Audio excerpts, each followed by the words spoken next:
Millie stood on the back porch, a woman whose physical presence commanded respect before she ever said a word. Standing a solid 5'9" with a broad-shouldered, powerful build, she had the kind of strength that only came from years of heavy physical labor. Her sharp, dark eyes were narrowed against the fading light, framed by a few stray silver strands that had escaped her pulled-back hair. She wore a faded flannel shirt with the sleeves rolled up, revealing tough, weathered skin on her forearms, calloused and scarred from years of hauling rough-cut 2x4 framing lumber and heavy equipment right against her chest. Her grease-stained jeans were tucked into worn leather work boots that had seen their share of muddy fields. Wiping a bead of sweat from her brow with a dust-streaked hand, she watched the sun dip low. The evening heat was heavy, painting the sky in bruised purples and deep oranges. Down by the riverbank, the cicadas were putting on their usual racket, a wall of sound that usually brought a sense of comfort. But tonight, as she stood there breathing in the scent of damp earth, a sudden cold prickle of unease ran down her spine. The deafening buzz of the insects didn't just fade, it vanished completely. The sudden, absolute silence was heavier than the humidity. Millie stepped off the porch, her boots crunching softly on the gravel, eyes locked on the towering stalks of the cornfield.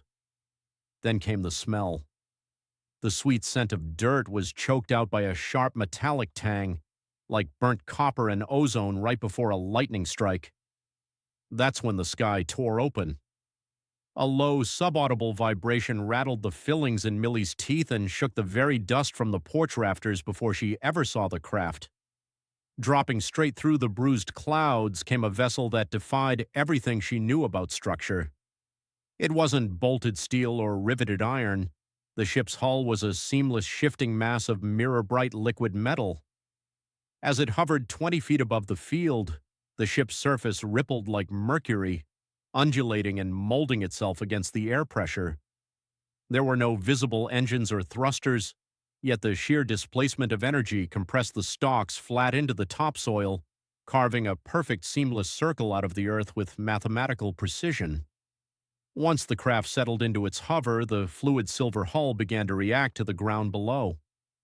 The bottom of the ship churned, the liquid metal parting and freezing into rigid geometric lines to form massive open bay doors. A blinding blue-white light sliced through the darkness, illuminating the flattened dirt and casting long, terrifying shadows all the way to the old barn doors where Millie retreated. The air grew fiercely hot, crackling with static electricity that made her hair stand on end. The open bay doors of the liquid metal craft didn't hiss or clank. The silver ramp simply flowed downward until it touched the flattened dirt, solidifying into a rigid walkway. Out stepped the creatures. They were massive, standing well over 7 feet tall with a leathery, ash-gray skin that seemed to absorb the light around them.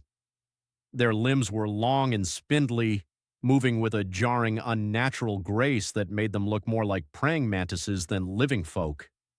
They didn't appear to breathe the humid Indiana air, but a deep rhythmic clicking vibrated from their chests, a chilling sound that echoed across the dead silent valley. Immediately upon touchdown, the creatures began deploying their technology.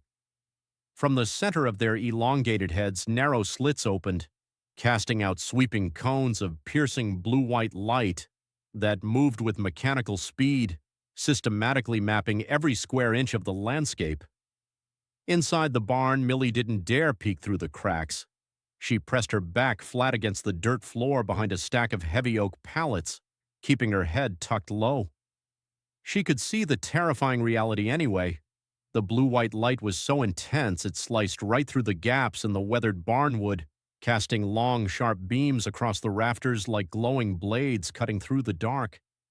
Every time a beam brushed the outside of the building, the old timbers groaned and hummed with static electricity. The true nature of the threat revealed itself in a heartbeat.